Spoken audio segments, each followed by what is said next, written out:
नमस्कार दोस्तों, मेरा नाम है हरीश कुमार साहू और मैं आप लोग को क्लास 10 का चैप्टर फर्स्ट पढ़ा रहा हूँ, बहुपद जो पॉलिनोमियल्स है, अंग्रेजी में बोलेंगे उसको। उसका हम प्रश्न लिख क्रमांक दूसरा का प्रश्न क्रमांक 5 को सॉल्व करेंगे। तो चलिए शुरू करते हैं। तो क्या बोलता है प्रश्न क्रमांक 5, इसको पढ़िए और समझिए। ठीक है दोस्तों।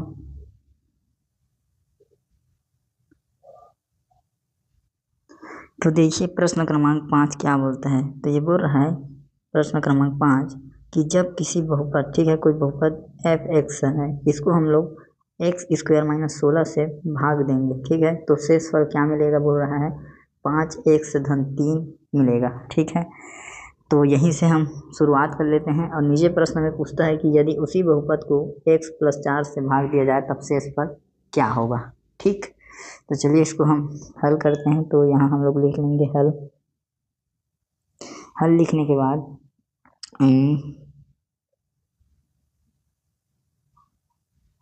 यहाँ आप सबसे पहले जो दिया है वो लिख सकते हैं। क्या है कि कोई भाज्य है एफ एक्स, ठीक है, और भाजक क्या है, भाजक है एक्स स्क्वायर माइनस 16 और शेषफल क्या मिल रहा है हमको 5x + 3, ठीक है, ये हमको मिल रहा है। तो इसको हम लोग जमा लेते हैं कि चूंकि हम जानते हैं क्या होता है, एक सूत्र होता है भाज्य बराबर भाजक गुणित भागफल धन शेषफल, ठीक है, ये सूत्र होता है। इसमें लिखिए कि भाज्य एफ एक्स है और भाजक है एक्स स्क्वायर माइनस 16 और भागफल मान लो क्यू एक्स है, इस प्रकार से क्यू एक्स, और शेषफल बोला है 5x धन 3 है। ठीक है, तो दोस्तों हमें क्या ज्ञात हो गया, इससे हमें भाज्य ज्ञात हो गया। क्या ज्ञात हो गया है, भाज्य ज्ञात हो गया प्रश्न में। ठीक, अब आगे बोला है कि ये जो दूसरा भाजक है x + 4, इससे भाग दिया जाए तब शेषफल क्या आएगा। ठीक है, यही हमसे पूछा है कि अब इससे भाग दे के देखना है। ठीक है, तो दूसरा भाजक क्या है हमारा प्रश्नानुसार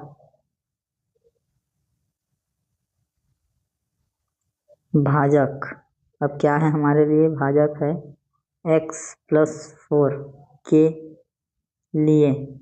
ठीक है, ज्ञात करेंगे। अब हमें देखो एक चीज भाज्य ज्ञात हो गया, दूसरा चीज भाजक पता हो गया। तो हमें भाज्य और भाजक ज्ञात होने पर हम क्या कर सकते हैं, शेषफल प्रमेय की सहायता से शेषफल को ज्ञात कर सकते हैं। तो यहाँ हम लिख देते हैं कि हमें ज्ञात है कि भाजक और भाज्य पता या ज्ञात पता होने पर हम शेषफल प्रमेय की सहायता से शेषफल ज्ञात कर सकते हैं। ठीक है, यह हमें क्या है पता है।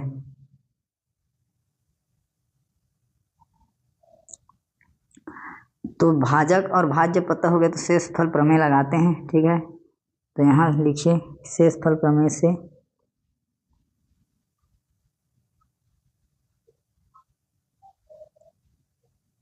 शेषफल प्रमेय से क्या होता है, शेषफल प्रमेय में जब यदि एफ एक्स को कोई बहुपद x - a से भाग दिया जाए तब शेषफल क्या मिलता है, r बराबर f a होता है। ठीक है, कौन सी स्थिति में, जब x का मान a हो।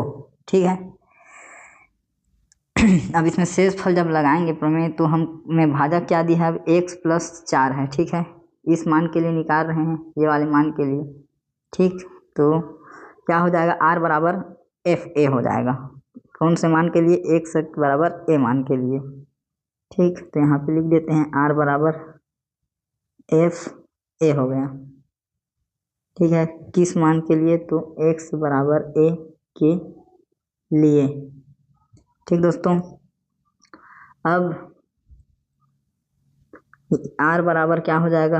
f -4 हो जाएगा। x बराबर -4 के लिए क्यों आया? क्योंकि जो भाजक है ऊपर में देखिए यहाँ पे वो क्या है, हमें x + 4 के लिए ज्ञात करना है। ठीक है, तो भाजक हमारा क्या है? x + 4 है, इसको हम 0 के बराबर लेंगे तो x का वैल्यू क्या आ जाएगा? x - 4, इसलिए हम x - 4 के लिए ज्ञात कर रहे हैं। ठीक है, अब जो समीकरण है उसे हम लोग लिखेंगे। समीकरण ये वाला जो भाज्य है इसे हम पूरा लिखेंगे, ये वाला जो भाज्य है इसे। ठीक है, तो चलिए लिखिए इसे। क्या है? r बराबर क्या हो जाएगा?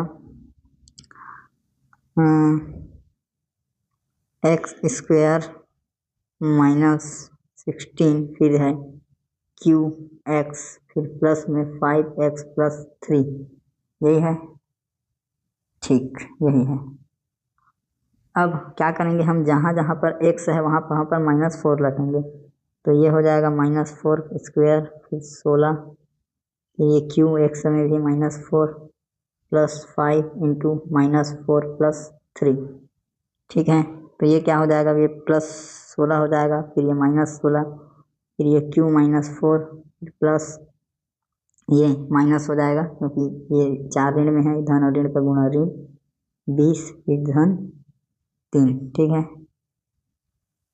और अब ये वाला जो टर्म है एक धन में है एक ऋण में है, तो क्या हो गया? कट गया, 0 हो गया। 0 हो गया तो ये q वाला टर्म भी है। ठीक है, दोनों का गुणा हो रहा है तो पूरा टर्म को 0 कर दिया। इतना टर्म को क्या हो गया? ये पूरा 0 हो गया। 16 में 16 घटा 0 हुआ, 0 का गुणा q के साथ हुआ, पूरा 0 हो गया। ठीक है, अब हमें पास क्या है? ऋण 20 है और धन 3 है, दोनों घटाएंगे तो क्या मिलेगा? बड़ी संख्या चिन्ह लगेगा और ये रहा आपका उत्तर 17। ठीक है, तो दोस्तों यही आपका आंसर है। उम्मीद करता हूँ जो आपको पढ़ाने और समझाने का प्रयास किया हूँ आपको समझ में आया होगा। तो इस तरह से आपका जो प्रश्नावली क्रमांक 2 है, ठीक है, ये क्या हो गया? ये पूरा हो गया। ठीक दोस्तों, आप अच्छे से समझिए। ठीक है, वीडियो को आगे पीछे कम ज़्यादा स्पीड में करके बिल्कुल नोट कीजिए। ठीक है, आप प्ले लिस्ट में जाइए, सब वीडियो मिलेंगे आपको। तो इसी तरीक़ा से आपको जो आपका बोर्ड का पेपर है उसमें आपको हल करना है। ठीक है, तो दोस्तों चलिए अब अगले टॉपिक में मिलेंगे, तब तक के लिए जय हिंद, वंदे मातरम। वीडियो को आप ज़्यादा से ज़्यादा शेयर कीजिए। ठीक है, ज़्यादा से ज़्यादा लाइक कीजिए। ठीक है, और चैनल को सब्सक्राइब कीजिए। तो दोस्तों मिलते हैं अगले वीडियो में, तब तक के लिए जय हिंद, वंदे मातरम।